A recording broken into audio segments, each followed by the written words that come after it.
Buenas tardes, otra vez estamos aquí con otro directo. Hoy para hablar con el autor de esta novela, El eco de Cobain. Hoy voy a hablar con Javier Hernández Velázquez, como digo, autor de esta novela editada por Mar Editor, El eco de Cobain. Vamos a esperar a que la gente se vaya uniendo y en cuanto se una el autor, pues empezamos.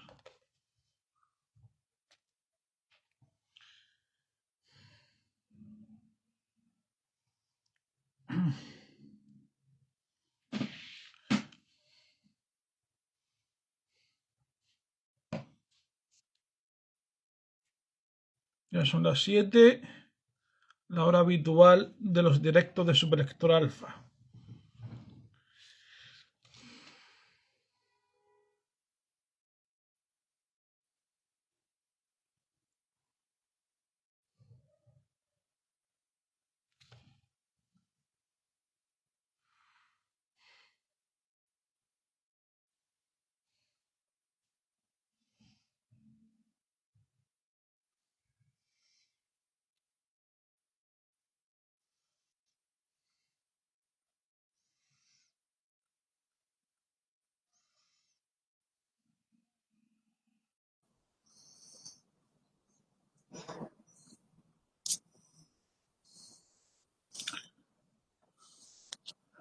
A ver, que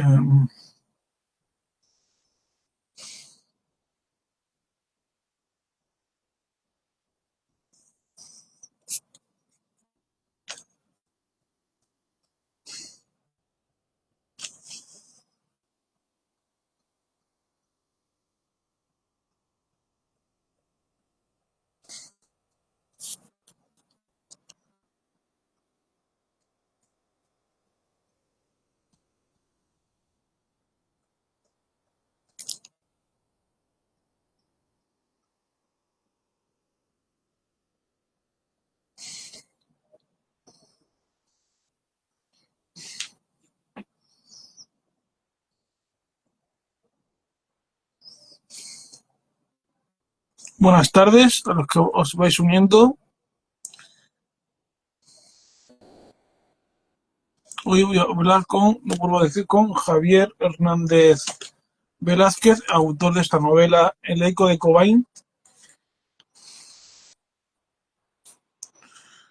cuya reseña la he publicado esta misma mañana en el blog. Así que os invito, si queréis, a ver la reseña, que como digo, la he publicado esta misma mañana.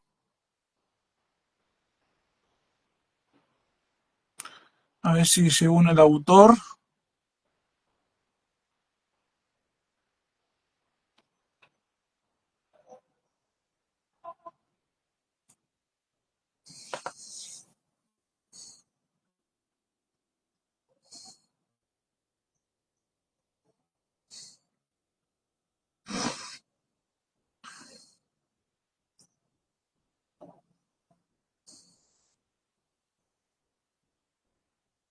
Ya lo veo por aquí.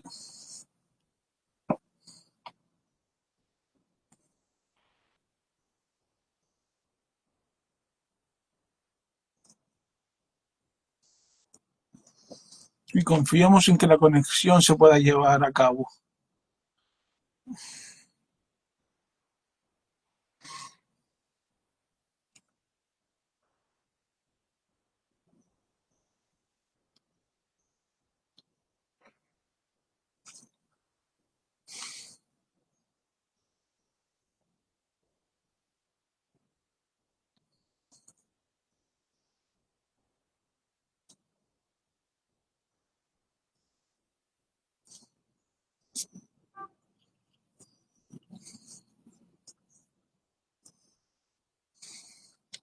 A ver.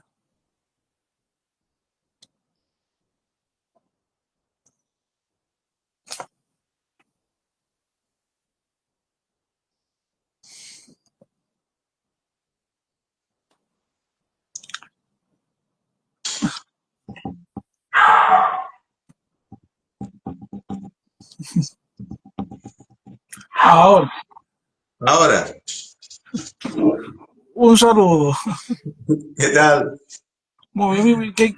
Qué buena librería tiene detrás, a tus espaldas. Sí, bueno, es una parte. Bueno, hay que leer, ¿no? Efectivamente, La lectura alimenta. efectivamente. Pues nada, pues vamos a empezar y que la gente se una pues, cuando pueda. Sí, yo puedo Y aquí invitar, ¿no? A personas, ¿no?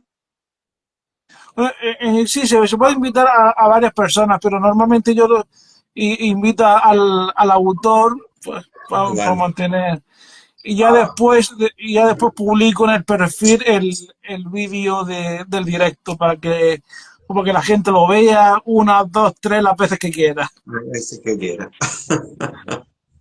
Bueno, pues eso, si quieres vamos a empezar ya que la gente se vaya uniendo. Venga, perfecto. Y como es tu primera vez en los directos de Superlector Alfa, pues siempre a mí me gusta empezar del mismo modo, eh, incitando al invitado a que se presente en pequeñas pinceladas. Así que, ¿quién es Javier Hernández Velázquez? Pues Javier Hernández y Max Fernández, que es un personaje de una saga de la cual a veces me separo y a veces siempre vuelvo al mismo punto, pues soy un enamorado de la lectura, básicamente.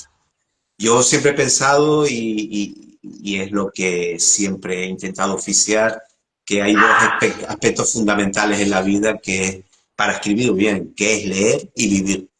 Si lees y vives, lógicamente vas a hacer una obra en la cual en primer instante te sientas tú muy, muy, muy centrado y muy junto a ella.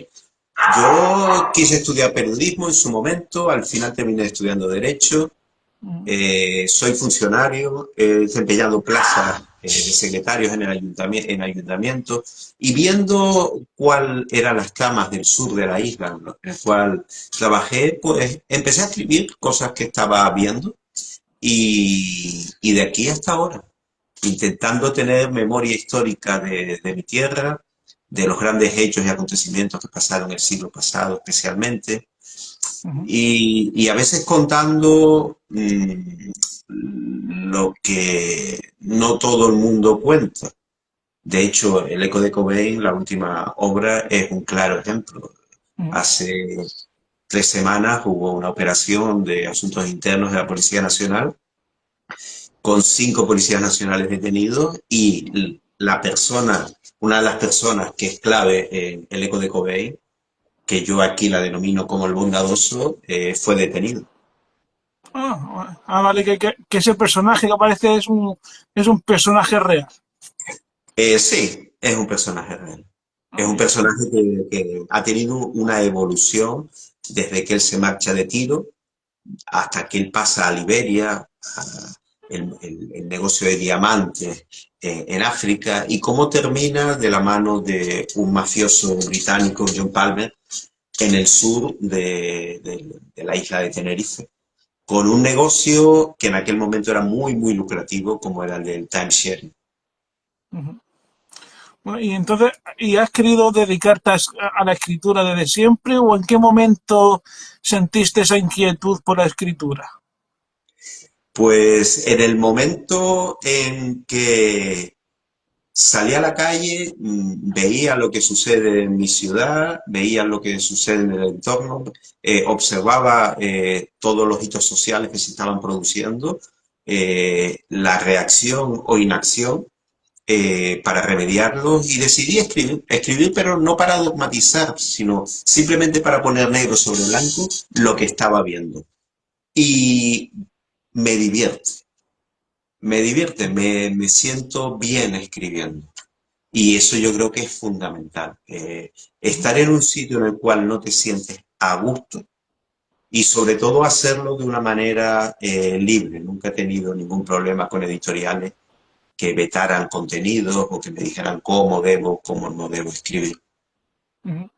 Y cuando te sientas en el ordenador o en la libreta, en definitiva, cuando empiezas a escribir, ¿piensas en el lector o en lo que a ti te gustaría leer? Pues mira, siempre viene de una idea. Me llega una idea. Yo no sé, eh, muchas veces hablando con mi amigo, lamentablemente fallecido, Alexis Ravelo, Ujú. él era de mapa, él prácticamente cuando empezaba a escribir una novela sabía cuál iba a ser todo el trayecto. Yo estoy en el polo opuesto. A mí me gusta que los personajes y la acción me sorprendan. Yo empiezo el Eco de Cobain intentando hablar de la guerra del timesharing. Pero cuando estoy escribiendo de Cobain pasa lo que pasa en Gaza. Y a continuación ya me di cuenta que los efectos iban a llegar hasta el Líbano.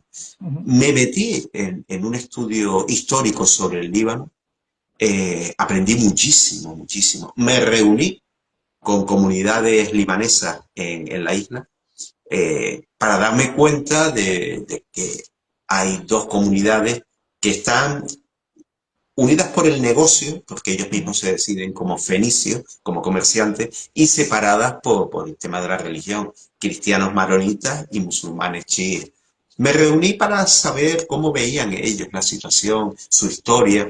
Ujú. Lógicamente, las versiones que me dieron ambas partes eran diametralmente opuestas. Claro.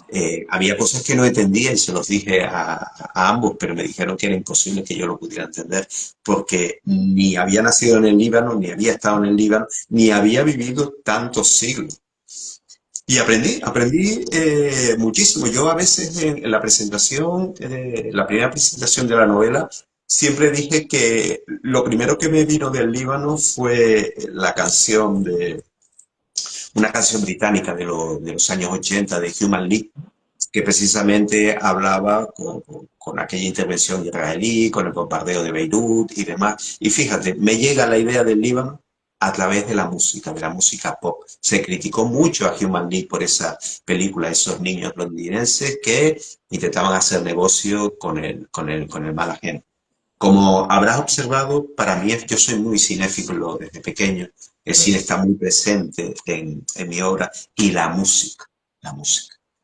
La música es fundamental. Hay gente que dice, lectores y lectoras, que todas mis obras tienen una banda sonora. Yo Ujú. cuando estudiaba con música. Y yo cuando escribo siempre con música. Efectivamente, lo de la música lo he notado. De hecho, hasta el mismo título tiene algo que ver con la música, incluso. Sí, fíjate, aunque esto no marca o no se desvela ninguna carta, ¿no? El Eco de Cobain, para mí, toda la música grunge fue clave. Pero claro, al comienzo de la novela ya el lector y lectoras se percatarán y quien lo haya ya leído ya sabe, porque es el título, ¿no? Un suceso traumático. Esto es como a mí me gusta el western. Yo siempre recuerdo las películas western que se veía a un niño debajo de un carromato mirando y Ujú. cómo la casa se incendiaba, cómo mataban a los padres, etcétera, etcétera. Y la siguiente imagen, 20 años después, era Clint Eastwood subido en el caballo, ¿no? Pues lo que le pasa a este personaje es ese hecho traumático y está escuchando una canción de Nirvana. Ujú. Dicen los psicólogos que antes de los 5 años una persona casi no tiene recuerdos, es muy difícil, pero los psicólogos que hacen incluso terapia retrospectiva dicen que hay hechos que hay que sonsacar y determinar para poder saber cuál es el mal. El personaje de la novela, cada vez que está en una situación prácticamente entre la espada y la pared, le viene esa canción. Ujú. Con lo cual le viene todo el trauma que tiene con él. Y luego también para mí es importante, muy importante en mí y en lo que escribo, el estar rodeado de agua. Yo sin el Atlántico Ujú. no sería difícil, me costaría vivir en un sitio donde no tuviera el agua cercana, ¿no? Ujú. Sobre todo por ese tema de horizonte, por ese Claro. tema Tenerife, las Islas Canarias, cuando me dicen que me defina, a mí me define el Atlántico. Ujú. Domingo Pérez Milic, un surrealista, miembro de un grupo de Gaceta de Arte, decía que es el puerto el que define al isleño. El puerto entendiéndolo como entrada y salida de viajeros y de ideas. Ujú. Oh, interesante lo que... Luego, también te quería preguntar por una afirmación que aparece en la solapa de la novela, y es que dice que para ti el auténtico patrimonio de una sociedad es su memoria. Sí. ¿Por qué? Porque si no sabes de dónde viene, sin intentar dar explicaciones políticas, si no sabes de dónde viene y cuáles son los hechos, estás perdido, pierdes la identidad. Yo recuerdo hace años, había una plaza que se llamaba Plaza de la Paz, en un sitio que estaba a las afueras de Santa Cruz, que lo llamaban Cuatro Caminos, ¿no? Y claro, preguntando incluso a algún que otro político, porque por allí se acabó con la Plaza de la Paz, se quitó y se pasó el tranvía, no sabían ni siquiera por qué se llamaba Plaza de la Paz. Claro, si no sabes por qué está esa plaza y por qué recibe el nombre de Plaza de la Paz, y claro, el nombre de Plaza de la Paz viene del Tratado de Versalles. Primera Guerra Mundial, 1914, la primera acción que tiene Tenerife es que se cierra el puerto y quedamos aislados. Cuando se firma el Tratado de Versalles, final de la Primera Guerra Mundial y casi comienzo de la Segunda, por los condicionantes que se pusieron, se abrió el puerto. Y la conmemoración fue una apuestación popular y se construyó la Plaza de la Paz. Es fundamental saber de dónde viene. Eh, yo gané un premio de literatura, de la narrativa histórica, una novela que se llamaba Baraca, va sobre el desastre de Anual. Y el desastre anual en julio del 21 tiene una consecuencia directa que se moviliza a los batallones de artillería del Cristo de la Laguna. ¿Qué pasó? La vida en el RIF era muy escasa. La gente iba al RIF prácticamente a morir. Eh, sacaron al Cristo de la Laguna a la plaza. Los 183 soldados que iban oficiaron la misa, hicieron la promesa, se encomendaron al Cristo. Milagrosamente volvieron todos sanos y salvos. Esa es la razón por la cual el día de Cristo el ejército acompaña al Cristo. Hubo hace 8 años que intentaron quitar ese acompañamiento cuando eran promesas de bisabuelos y de abuelos de acompañarnos.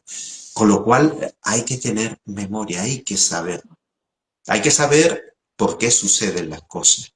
Y tenemos una perspectiva de casi un siglo para poder valorar las cosas no desde un punto de vista político o ideológico, sino las cosas pasaron así. Y luego cada uno que valore si están bien o están mal. Bueno, pues ahora se ha llegado el momento de adentrarnos en la novela, después de estas preguntas de preámbulo. Y la primera pregunta relacionada con la novela es ¿cómo surge el eco de Kuwait? Fíjate que estoy siendo entrevistado por el lector Alfa y la novela, entre la dedicatoria, está destinada al lector beta, a Proto Kawaii Beta, que son los perritos de mi mujer y mío.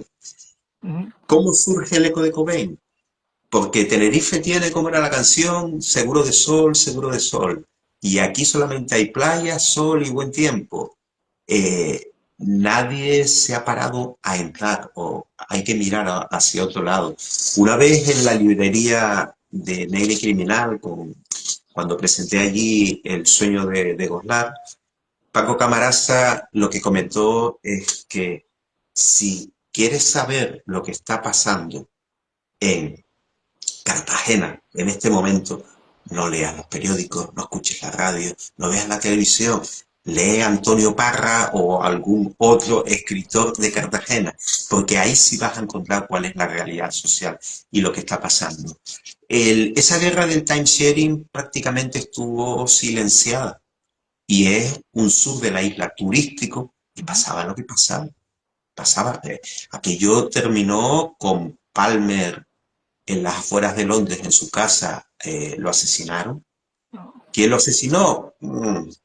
Pero con una bala con 1 milímetro muy corto que le entró por la cabeza. Se había operado hacía un mes, pensaron que era un infarto y fue la autopsia cuando se dieron cuenta cómo había entrado ese milímetro tan corto.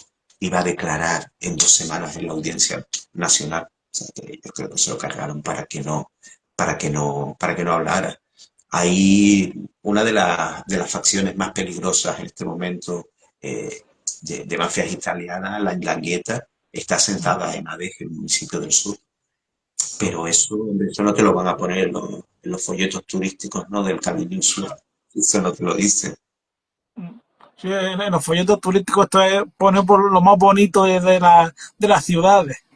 Claro, pero yo he pensado desde hace mucho tiempo lo que te da, vamos a hablar, vamos a decir modernidad, es que la vida es en colores, no es en blanco y negro y no hay buenos ni malos. Recuerdo una vez hablando con Reverte cuando estuvo, no sé si fue en Iberia, estuvo compaginando durante un mes con guerrilleros, le parecieron las personas, llegó a establecer hasta una relación de amistad con ellos. Y cuando entraron en la ciudad, masacraron, violaron, mataron, degollaron.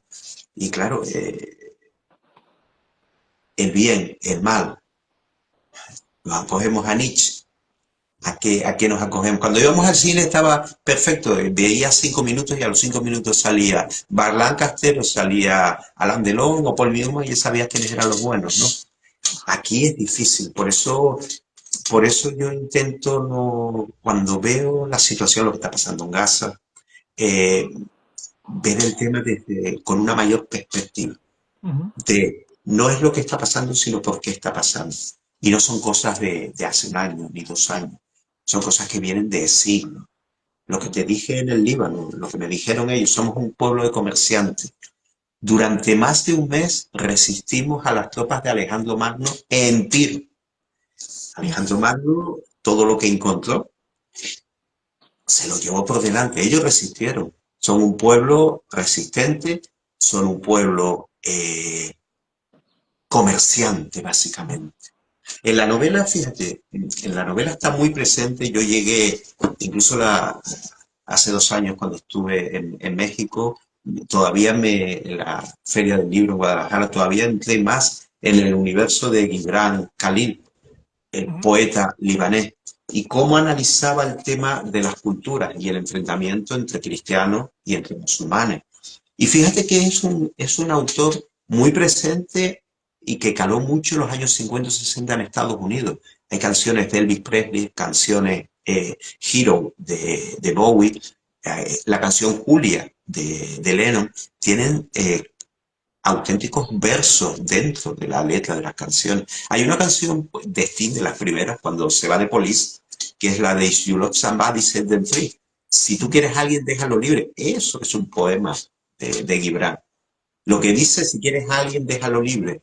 Porque si vuelve a ti, es que te quería. Si no vuelve a ti, es que nunca te quiso. Ah.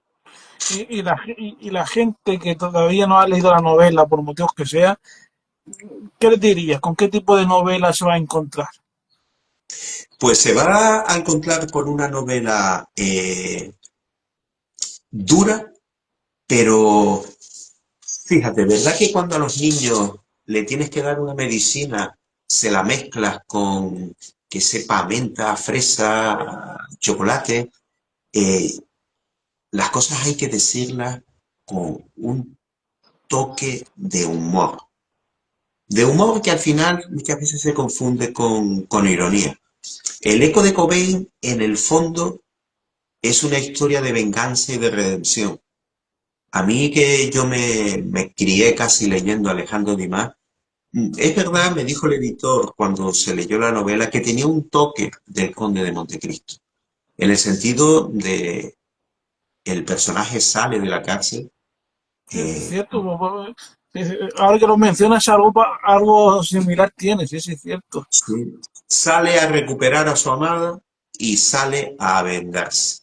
Y encima Ujú. sabiendo que tiene un periodo muy corto, que eso es lo que le da una velocidad. Yo siempre he dicho, y en eso coincido, por ejemplo, con amigos como Paco Gómez Escribano, una novela negra no debe ir más allá de 200 y pico páginas. Eh, yo le intento dar una celeridad a la novela. Es imposible mantener, como si esto fuera Speed, a un lector enganchado durante 500 páginas. Muchas veces hay que quitar, como digo yo, el colesterol de lo que Ujú. hace, para que quede una novela bastante más uniforme y, y real, y que conduzca al lector página a página. Esto es como antiguamente, hoy en día coges una serie y te la tienes colgada, y si quieres, ahora mismo empecé a ver la del Legado, la última del Coronado, y Ujú. puedes ver los 8 episodios seguidos si quieres, ¿no? Las cosas antes se le daba más valor. Si querías ver Sí. Starkey Hatch, tenías que esperar una semana más para ver el siguiente episodio de Starkey Hatch.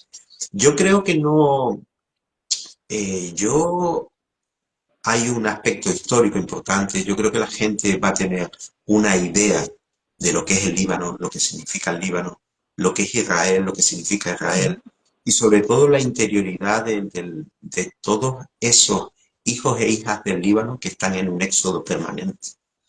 El reunirme con ellos y hablar directamente con ellos.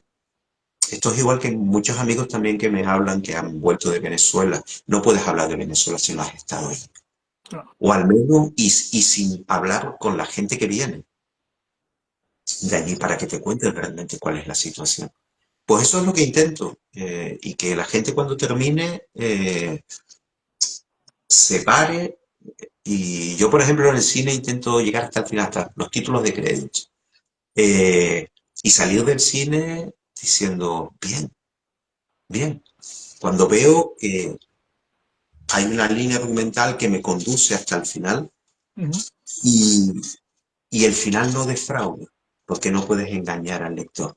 Claro. Hay una frase muy famosa que se la escuché repetir el otro día en una entrevista a Brad Pitt, ¿no? Que una cosa es el camino y el destino, ¿no? Eh, y le preguntaron que qué era más importante, si el camino que uno atravesaba o ese fin. Y contestó algo que simplemente fue un copia-pega de una frase mítica, que lo más importante es con quién haces el camino. Ujú. Y en eso estoy de acuerdo con la frase y con que Brad Pitt, ¿ves? Memoria histórica, la reiterara y la repitiera. Hay cosas que hay que repetir. Ujú.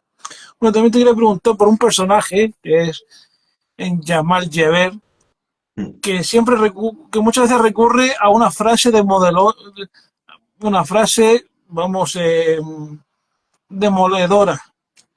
La frase de yo debería estar muerto. Esa frase la leo y me quedo noqueado.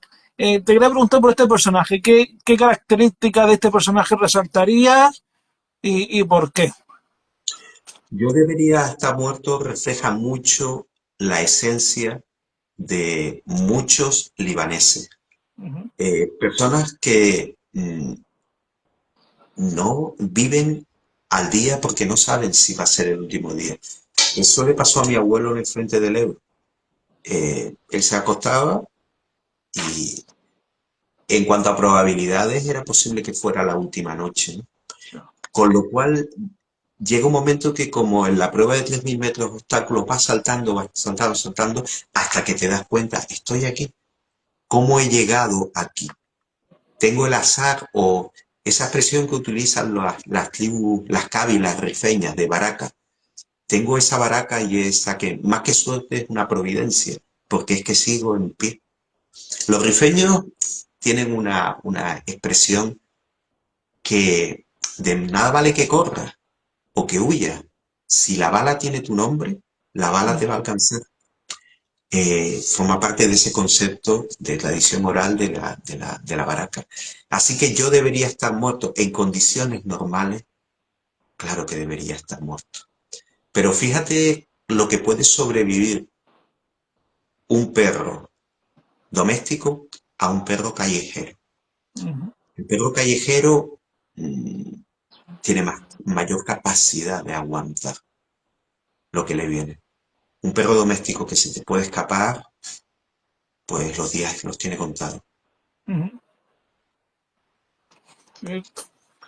Y ahora hablemos un poquito de Vamos, Marc Fernández.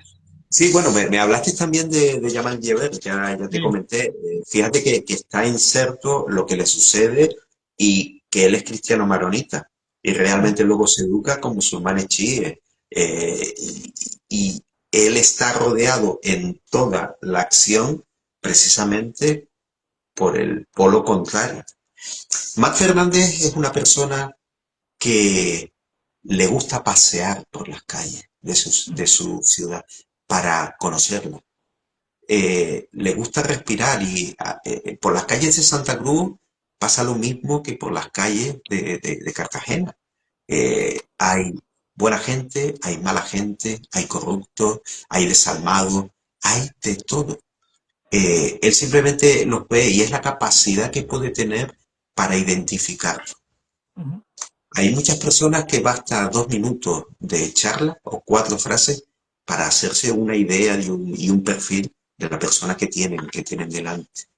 Yo intento que Matt Fernández sean mis ojos. Ujú. A veces me dicen que si es un alter ego. No, no es un alter ego, realmente su despacho lo tiene en la calle donde yo me crié, en el barrio de Duque, en el segundo piso precisamente, que era la casa de mis padres. Pero bueno, él es de los de Joy Piston, de los Bad Boys, cañeros. Yo soy más de Michael Jordan y los Bulls.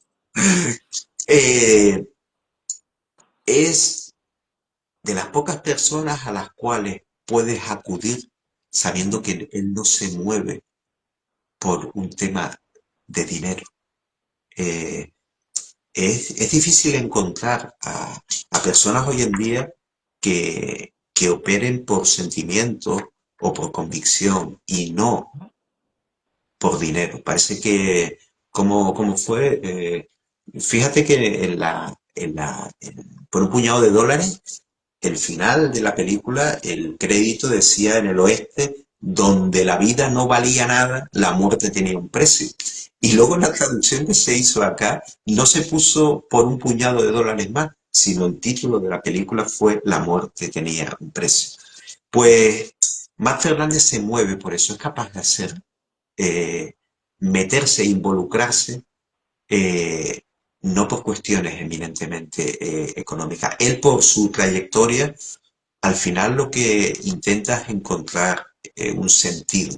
Sentido a la vida, pero yo creo que el sentido a la vida prácticamente lo estamos buscando permanentemente, permanentemente. Ujú. Él es de lo que piensa como mi abuelo, una vez ya con mi abuelo, ya casi con 80 años, le pregunté cuál habían sido los 3 momentos más felices de su vida.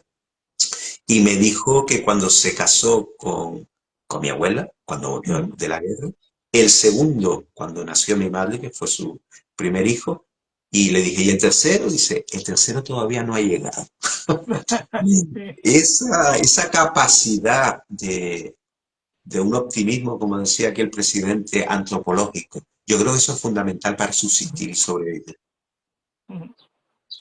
Exactamente. Y también he escuchado varios autores decir que cuando llega un momento dado en la novela, en la trama, los personajes cobran vida y se van incluso por ahí libremente. ¿En tu caso ha pasado algo parecido o no suele pasar? No pasa siempre y eso es lo alucinante. Eso es lo que ilusiona. Yo no sé lo que va. Cuando yo estoy escribiendo, yo no sé lo que va a pasar en el siguiente capítulo. Ya llega un momento que son ellos los que me conducen. A veces, nunca, cruzo dedos, he tenido esa impresión de página en blanco. Nunca. Ujú. También es cierto que todos los días escribo, pero no soy espartano. Escribo de 8 a 10 de la mañana. No, no. Pero siempre escribo. Igual que siempre escribo, siempre leo y siempre veo alguna película. Eso diario. También, como dice mi mujer, bueno, todo eso lo compartes casi conmigo y también hay tiempo para salir. Como te dije antes, no solamente hay que hacer ese proceso, sino vivir, salir fuera a la calle. Pero fíjate ahora mismo que eh, yo estoy llevando un programa de televisión local aquí, se llama Letras Degeneradas, y va sobre el mundo de la cultura y hablando con editores, con escritores. he tenido una entrevista con un editor de novelas para infantil y tal, Ujú, que claro, es tan importante la ilustración como el contenido. Yo llegué al mundo, yo les llegué a Julio Verne, a Mark Twain, a Alejandro Dumas, llegué a través de aquella colección de joyas literarias juveniles, ujú, que eran tebeos, y ahí venía la historia del libro. claro. Luego, mis tías con 9 años me descubrieron indirectamente que los reyes no existían. ¿Por qué? Porque yo le había pedido el pirata negro de Madelman y los reyes me regalaron el principito. Yo dije, imposible, imposible, por lo que he pedido que me regalen el principito. Bueno, yo siempre le he dicho a mis tías el libro, lo sigo teniendo, ese que me Ujú, regalaron, pero bueno, el principito no es para dárselo a un niño de 8 o 9 años. ujú. Bueno, también te quería preguntar sobre tu trayectoria literaria, porque ya has publicado varias novelas, y te quería preguntar con cuál de ellas te supuso un mayor esfuerzo, digamos, y con cuál te encontraste más cómodo. Mira, realmente empecé a escribir una novela que en principio no sabía ni siquiera que iba a ser una novela. Empecé a escribir por una situación que empecé a vivir estando de secretario en un municipio del sur, en Arona. El municipio del sur es el quinto municipio más importante de la comunidad autónoma y el tercero de la isla de Tenerife. Y empecé a vivir cosas allí alucinantes, como que el pueblo arriba se organizara, la gente empezara a salir a la calle y de pronto llegara un coche Fidel Castro y se bajara. Claro, comprendí que ciertos políticos que hablaban que iban a Cuba X veces, la relación que tenían con Fidel era directa porque los abuelos de ambos estaban en Sierra Maestra cuando él llegó en el Granma para Cuba. Me encontré un ataúd de restos encima de un despacho y eso la policía ya me explicó que a mí que me gustaba toda la trilogía del Padrino, la cabeza del caballo en la cama, que realmente era una cabeza de caballo real. Ujú. Pues aquello era una amenaza de la Ndrangheta de Reggio Calabria. No era para mí, era para otra persona, pero allí estaba. Y quise hablar sobre una evolución que había sucedido, cómo llega la expansión urbanística y Ujú. cómo zonas y casi inhabitadas, con 1.000, 2.000 habitantes, de pronto se crearon unos núcleos turísticos con construcciones justo al lado de la playa. La primera novela que podía ver, porque conozco por el nacimiento de mi padre y parte de mi familia, la zona del Rif, del Yebala, Melilla, siempre el Gurugú, fantástico, siempre quise escribir sobre aquello, sobre la presencia de los soldados españoles allí, que hacían los españoles en Marruecos, a partir sobre todo del convenio en 1912, pero nunca, siempre tenía la idea de escribir la historia, toda la historia, lo que Ujú. había sido, lo que tenía presente. ¿Y sabes cómo empecé a escribir? Empecé a escribir cuando escuché una canción de Cook Robin, que Ujú. era La promesa que tú me hiciste. Recuerda la promesa que tú me hiciste. Y entonces algo hizo. Aquí tienes que mezclar el amor en tiempos de guerra. Aquí tiene que haber una historia. Esta es la historia de amor de la persona que se va sabiendo que va a morir Ujú. eh, y que su amada le pide que le prometa que va a volver. Esa es la novela, fíjate, por aquí yo creo que la tengo. No, la tengo. Con esta novela Ujú. fue uno de mis primeros encuentros con Mar Editor, el premio Alejandro Dimas. Y fíjate cómo hay las cosas que suceden en la vida, a veces son como miguitas y luego te das cuenta. Esta foto la saqué en la primera edición de Granada Noir, que Ujú. dirige mi querido Jesús Lenz. Y en esa primera edición nos hicieron una visita a la Alhambra. Y en la Alhambra, esta es la barata. Y le saqué la foto. Yo había pensado en escribir una novela en aquel momento sobre anual y tal, pero luego cuando la escribí y gané el premio, me lo recordé. Y le planteé a la editorial si les parecía oportuno que fuera la portada. Y al final fue la portada. De hecho, de Baraka seguramente haremos una nueva edición, la quinta. Es una novela de hace 7 años. Porque ahora el 9 de septiembre se conmemora, digamos, el final de la guerra negrita con el desembarco de Alusén. Un desembarco que después de lo que pasó en Galípoli se cogió prácticamente como calco para luego el desembarco de Normandía. Todo motivado sobre todo porque Abdelkrim quiso llegar hasta el protectorado francés y entrar en fe. Y esa fue su perdición. Pues ahora te quería preguntar por el estado de salud de las letras canarias, la- cómo están las letras canarias, la literatura en Canarias y todos los eventos literarios en Canarias. Fíjate, el boom que en Canarias siempre ha sido territorio poeta, de poetas. Hubo una gran generación que fue de Gaceta de Arte. En el año 1935 trajeron a André Breton, Paul Eluard, y fue la primera exposición surrealista. Eh, y luego los supervivientes del tiempo de la memoria organizaron algo que en aquel momento fue inédito, que fue la primera exposición de esculturas en la calle. Hasta ese momento, si querías ver una escultura, ibas a un museo. Aquella exposición de esculturas en la calle trajo a Henry Moore, mejor escultor del siglo XX, trajo a Miró y a Xavier Corberó, y todas esas esculturas siguen manteniéndose en la calle, allí. Y a partir de finales del siglo pasado, fíjate que hay muchos escritores que dieron el salto Juan José Delgado, que llegó a ganar un premio Planeta, Juancho Damas Marcelo, Juan Cruz, muchos parece que tuvieron que dar el salto, porque esto estaba a la lejanía, está todo aislado, no es la misma situación que ahora. Finales del siglo pasado entra de lleno la narrativa, y la narrativa en cuanto a narrativa de género. Por ejemplo, ciencia ficción, yo creo que el pulso de la literatura en Canarias, yo te diría que está mejor que nunca. Nunca ha estado como ahora. Muchos dicen que se escribe mucho, que hay muchos escritores y escritoras.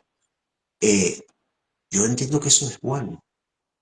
Ya, yo cuando entrenaba baloncesto, entrenaba infantiles, yo en los campos de pretemporada me tenía que quedar con 15 chicos. Yo prefería que vinieran 40, más que me vinieran 15, porque si vinieran 15 me tenía que quedar a los 15. Si vienen 40, siempre voy a encontrar.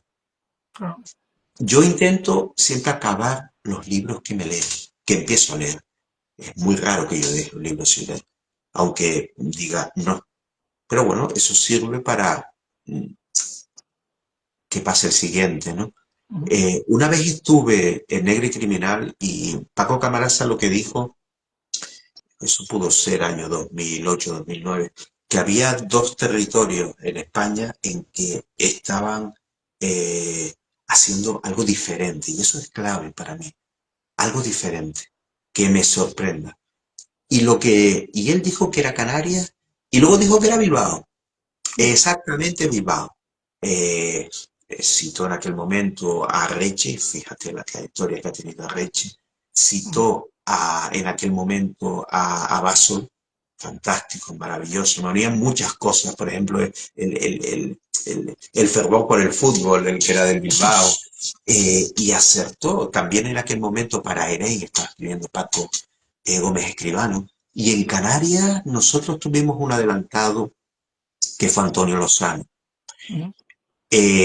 Pero luego hemos tenido una generación, y sobre todo de escritores en novela negra, muy potente, como Álvarez, como Alexis Ravelo, como Pepe Correa.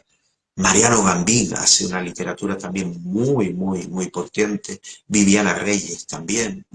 Janet Acosta tiene dos obras con Al revés. Bueno, y un tal Javier Hernández. O sea que la salud, yo creo que la literatura en Canarias goza de muy, muy, muy buena salud. Yo tuve la experiencia hace 2 años en la FIL, que estuve en Guadalajara, pero luego me llevaron a Lagos de Moreno. Ujú, Es increíble el mercado de, de, de Sudamérica. Yo llegué a la preparatoria, que es una especie de segundo de bachiller y las pruebas para entrar en la facultad, y yo me encontré un espectáculo musical y yo a cada paso que daba antes de llegar al escenario me iba encontrando en el suelo portadas de mis novelas. ujú. Chicos que venían hacia mí y me citaban un fragmento de una de mis novelas. Pues fueron 15 minutos hasta llegar allá que dije yo, me caché en 10. O sea, habían leído mi obra, por lo menos habían trabajado con 4 o 5 novelas mías. Eh, y lo que les dije, estoy aquí para aprender, para aprender. Y sobre todo, cómo se inculca la lectura, la lectura. Yo Ujú. estuve también luego en Sinaloa, en Culiacán, de la mano de Mendoza, y también aprendí cómo allí en México se está con un libro. Ujú. No fue eso. Elmer Mendoza, fíjate que en su momento el propio Pérez Reverte es el que pide y sondea quiénes son las dos personas que controlan mejor el mundo entre fronteras. La respuesta que le dan es Don Winslow y Elmer Mendoza. Y él se puso en contacto con Elmer y tiró para Culiacán. Y estuvo Ujú. allí meses, Ya. entrando en el sustrato que se vivía con el cártel del Pacífico. ¿Cuál fue, y sobre todo, en tanto contacto con el lenguaje norteño, que es Ujú. diferente, el mexicano? Y lo que me gusta es que cuando lees una novela de M. Mendoza, está escrita en lenguaje norteño. A veces tienes que decir, no, y esta expresión, ¿qué quiere decir? ¿Qué quiere decir? El resultado de aquella visita y estancia fue La Reina del Sur. Ah, bueno, bien interesante. Ujú. Mm. Luego también te quería preguntar imagino que estarás o estás cercano al entorno de Tenerife Noir. Yo, Tenerife no fue un festival que creé yo. Yo soy funcionario, yo no lo registré a mi Ujú, nombre, yo no ganaba dinero con el festival. Partió con una idea a través de una asociación cultural que se ujú, llamaba Tu Santa Cruz. Y fue una semanita intentando unificar todo. ujú, Eh, Logré traer aquí, pues mira, a Reche, a Escribano, a Básolo, a Carlos Salón, a Tony Gil, y siempre con a Dani Rojo, a Alessia Ravelo, con una capacidad y una generosidad, ¿no? Venía ujú, viaje pagado, estancia, pero ellos no cobraban. ¿Cuál era la idea? El contacto directo con los institutos. Yo me pasé por los 32 centros docentes que hay en mi ciudad y por los colegios privados para ujú, tratar que a través de unidades didácticas se metieran en el mundo de la lectura noir y luego tuvieran un contacto directo con los autores. Luego el festival ya, bueno, fue creciendo, ya se separó, ya hubo un productor. Llegó un momento ya el año pasado que vi que bueno, a lo mejor el festival ya se separaba de la esencia, de lo que yo creía. Yo creo que todos tenemos una etapa y hay que darse cuenta cuando no, ujú. me voy, me voy a jugar a otro sitio, ¿no? Eso le pasó a Lorenzo Silva y Ujú, Mike ha cogido de una manera brillante su festival de Getafe Negro, pasó con Carlos Baza en Pamplona. Yo creo que todo tiene que tener un momento. ujú. Y bueno, a veces, pues, precisamente hablando con Lorenzo Silva, dijo que había mucha gente que se quejaba por los festivales. Hay muchos festivales, hay muchos, esto estamos llenos de festivales. Eh, Nadie se queja porque haya muchos bares, Ujú. nadie se queja porque haya, eh, que hay muchos festivales, genial. Es lo mismo que te dije de los chicos.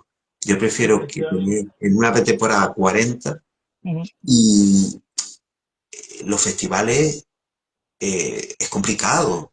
Las primeras ediciones son fáciles, pero es complicado mantenerlo en el tiempo. Ahora mismo, manteniendo contacto con Xavi Borrell, este año también se cumple el 10º aniversario de Cubelles Noir, que estuve yo ya en el inicio, he estado 3 veces allí, ¿no? Bueno, en Ujú. Cartagena tienen también un Sí. festival también y yo creo que es esencial para que haya un contacto y sobre todo para un estímulo de la lectura. Nunca Ujú. separarse de la esencia. Hay que llevar el libro muchas veces a los centros docentes. Por Ujú. eso en las instituciones, en las administraciones públicas, yo siempre he dicho cuando hablo con gerentes en cultura, tiene que haber una dotación económica muy importante para la adquisición de libros. Para que si el municipio de Santa Cruz tiene 5 bibliotecas, Ujú. todas esas bibliotecas están dotadas al menos de un 70% de obras de escritores canarios y el 30% de fuera. Pero tienen que invertir. Ujú. Y está ya como últimas preguntas por mi parte. Eh, ¿Estás trabajando en algún nuevo proyecto literario o Sí, no? sí, yo intento siempre trabajar con Max Fernández, dejarlo descansar y la siguiente que está terminada es de Max Fernández. Y la que estoy metido ahora es una novela que ha derivado de un sueño de mi mujer. Es una novela que la estamos escribiendo a 4 manos y donde la escultura y la emigración y la vuelta del puerto de La Guaira, Ujú. Venezuela, hacia el regreso hacia las Islas Canarias, 1905. Es una novela histórica que marca lo que era la travesía del Atlántico y la figura de las esculturas importantes. La que está terminada recibe el título de Cuatro tinieblas y 13 segundos. Es un verso de Pedro García Cabrera, el poeta gomero. Eh, en su momento formaba parte del grupo Gaceta de Arte y tenía un poemario que era Dársena con despertadores Ujú. que sin concluir se produjo el alzamiento. Él fue detenido un día antes del alzamiento. Esa detención un día antes es la que le salva la vida, Ujú. porque si lo detienen el día del alzamiento luego hubiera terminado en el campo de Fife y seguramente lo hubieran fusilado, porque él estaba muy involucrado, era miembro del Partido Socialista y demás. Él terminó en Villa Cisneros, él volvió y después de la guerra civil regresó, estuvo en la cárcel, le dieron un indulto y terminó pues trabajando en CEPSA, en la refinería. Es una historia sobre el poemario perdido. La novela se desarrolla en 3 periodos: 16 de julio de 1936, Día del Carmen, un Ujú. día vital para los marineros y más para un pueblo como Santa Cruz marinero, que es cuando se produce el lanzamiento. Luego se traslada a diciembre, entre el 13 y el 15 de diciembre de 1975, la mayor tormenta que sucedió en el siglo pasado aquí en Canarias, y luego en la actualidad.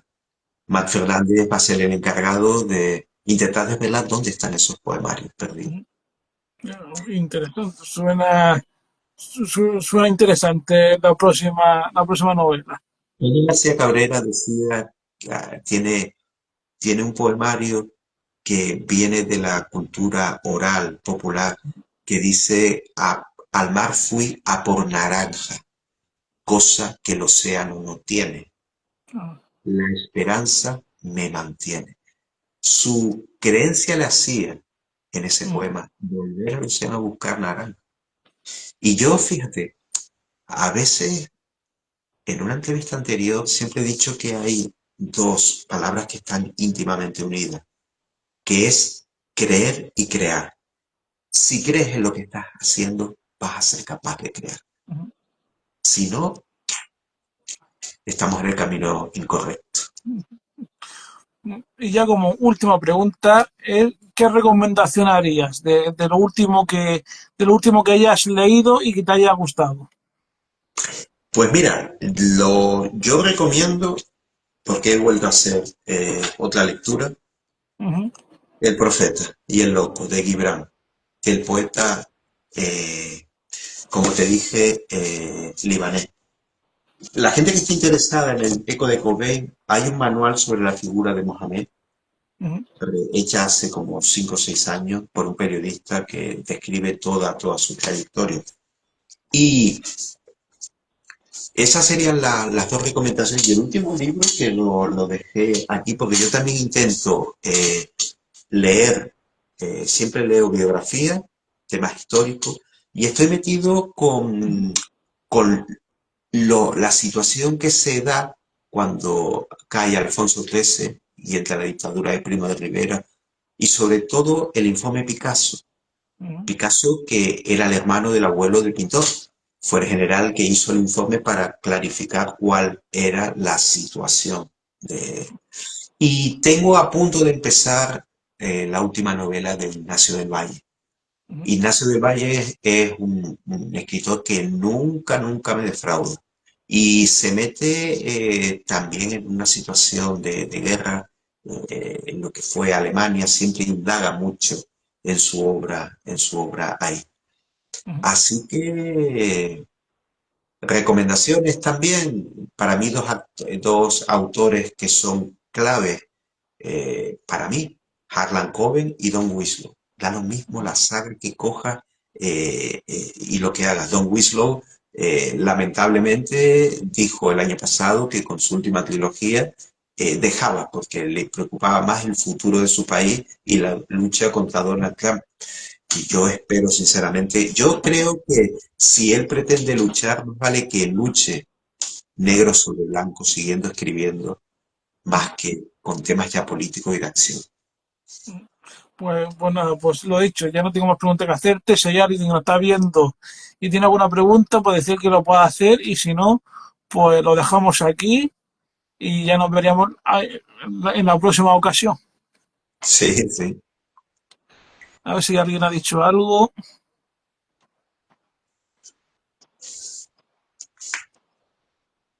No, no parece que nadie haya dicho algo. Pues nada, pues lo dejamos aquí. Ha sido un placer charlar contigo y que sigamos en contacto.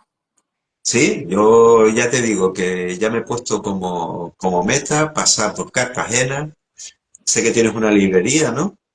Sí, mi tía, una hermana de mi madre, tiene la librería. Pues mira, a mí que me gusta viajar, pasaré por Cartagena, ya te avisaré, ya a lo mejor paso por la librería, nos conocemos personalmente y bueno, firmo libros o hago lo que quiera. Como le dije a Elmer Mendoza en la FIL, tú utilízame para lo que quieras, ¿no? De acuerdo.